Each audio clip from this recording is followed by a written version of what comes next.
ఏంటి పీకేస్తారా? అందుకే మీది మట్టి బుర్ర అనేది. బయటకు కరివేపాకుకు ఎంత రేట్ అవుతుందో తెలుసా మీకు? తెలిస్తే పీకేస్తా అని ఎందుకంటారులే. మీరు పొరపాటు పడుతున్నారు. నేను గృహహింసకు పాల్పడడం లేదు. తను సంగీత సాధన చేస్తూ గృహహింస చేస్తాంది. ఒకసారి చూడండి మీరే.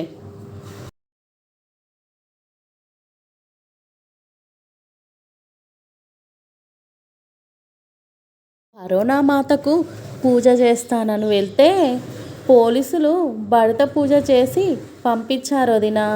కాపడం పెడతన్నా.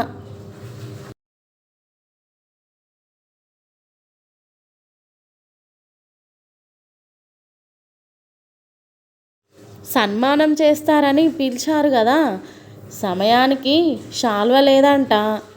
అందుకే దుప్పటి కంపి పంపించారే.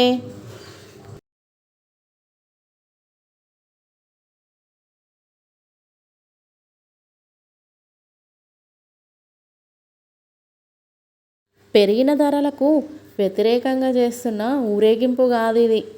వీళ్ళ కులపోడినంట. వేరే వాళ్ళు, వేరే కులపోడు ఏదో అన్నాడంట. వీళ్ళందరూ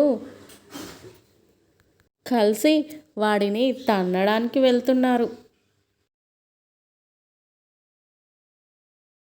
మీ పక్కింటికి వాస్తు సరిగా లేదు. దాని ఎఫెక్టే మీ ఇంటి మీద పడి మీకు వ్యాపారంలో నష్టాన్ని వచ్చేటట్టు చేస్తుంది.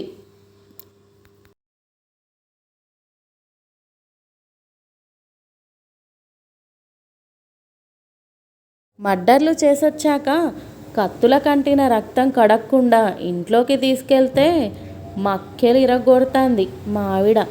ఏం చేద్దాం, నా భార్యకు భయపడాల్సి వస్తుంది.